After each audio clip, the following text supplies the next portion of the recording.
We're back with the Exploring Science speakers, Kartiga and Josie, and we're just going to do our usual follow-up questions with them. So we're going to start with Kartiga.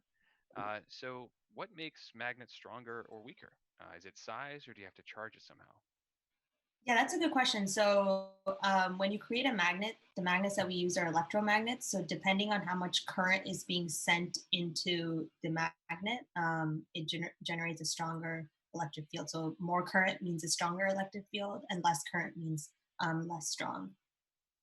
But generally, once you have powered up the magnet, you just keep it at a certain magnetic field strength because it's very hard to like bring it up there. It requires a lot of high power and a lot of cooling. So you use helium to cool the magnet. So you just kind of keep it at a certain constant field strength. I see. So there's not like a switch turning it on or off. It's just sort of always on. No, so in the hospitals, they're always on.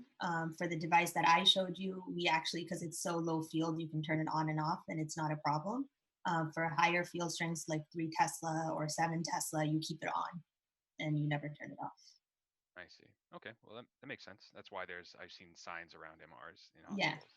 So if they're always on and there's these strong magnetic fields, one question was, what would happen if you put a compass near the machine? Yeah, it's really interesting. So what will happen is that if you think about magnetic fields, they all have a direction. And so if you take a compass near a magnet or the MRI machine, because it has the magnetic field has a certain direction, the needle, instead of pointing north, will point to the direction of the magnetic field. I see. So the magnetic field is sort of far-reaching, and it's going to have a lot of influences on stuff that you might not think about as well. Right. And so that leads into a couple of questions about MR safety.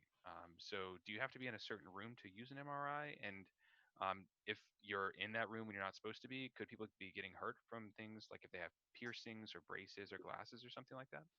Yeah, so for the device that we're building, it doesn't actually matter. We have a lot of metal in the room because it's such a low field strength. But then if you go into a hospital or a clinic where there's an MRI machine, they usually have a separate room. You're not allowed to have any metal in there. You're not allowed to go in if you have any metal in there because it can actually get sucked in and damage the machine, or if a patient is in there, hurt them. Similarly, so what usually would happen is that you have a survey that's given to you before you can go into the scanner. And they'll ask you if you have any like piercings, tattoos, and actually you're not allowed to wear makeup, especially eye makeup, because if it has metal, the magnetic field can actually cause it to heat up. And so your tattoos or makeup might cause more damage from heating up and burn you essentially. Interesting. Yeah, I've had to do the questionnaire one time, and actually had to um, go to the doctor for an X-ray because it asks if you grind metal, and because you can get metal shavings in your eye, and so that sounds Exactly. like a very great. So I had to get that Yeah. checked out first. Yeah, especially if you also have metal implants in your body. So that's one of the reasons it's nice to have low field strength. So the kind of MRI that we're trying to build, because if you have metal in your body, which is a lot of like usually elderly people, but anyone that's broken a bone maybe, um, you can't get an MRI, and so you would be forced to get X-ray or CT, but that exposes you to radiation. So it's better to like try to build devices that are more compatible. Awesome. Well, thanks a lot. Thank you. Okay, thanks. And next we have Josie, who had a great talk about renewable energy. And so we got a lot of really great questions about renewable energy and about what's happening with the traditional energy sources that we use.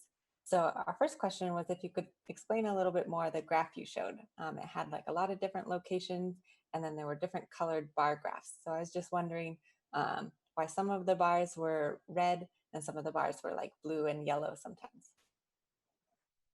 Sure. Okay, so that was an animation that was put together to show the change from the average temperature in any country.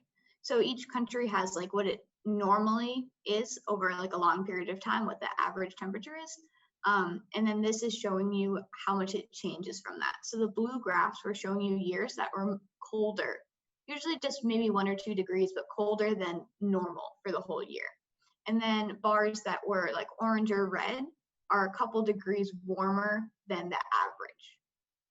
So it's not comparing each country to each other, but it's comparing a country to what's normal for itself.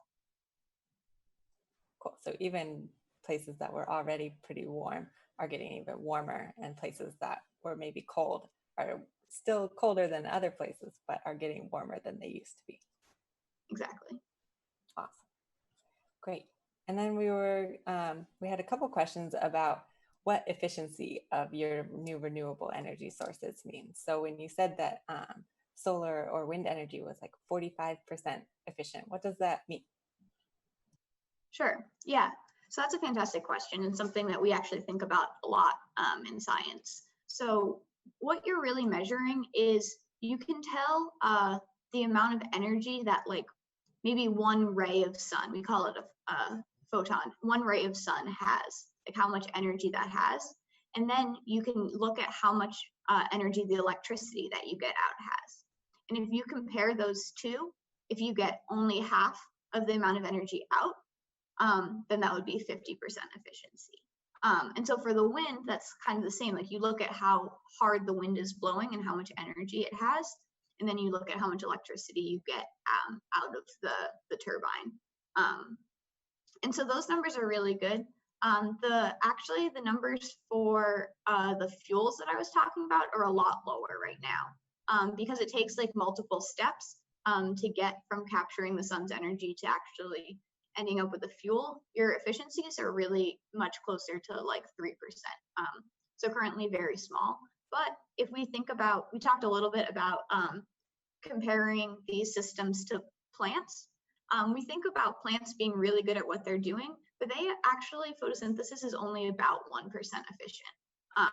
So it works really well and has a lot of different adaptations so that it works kind of like all the time. But you don't get, you don't turn like all of the energy that hits the sun's leaf into food for the plant. Wow, that's really interesting. So that's why you're trying to be better than plants, as you said during your talk, right? Yes. Awesome. That's really cool.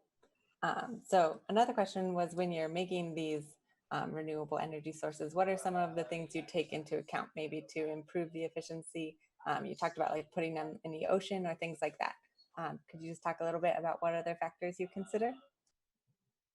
Right. Yeah. So I think a really important thing when we're talking about renewable energy is how is it going to work with where it's put? So we don't want to be making more problems than we started with, right? So we don't want to like cut down a whole forest to put in some solar panels there, which is why it's great that we can put solar panels on the roof of buildings that are already built, and we don't have to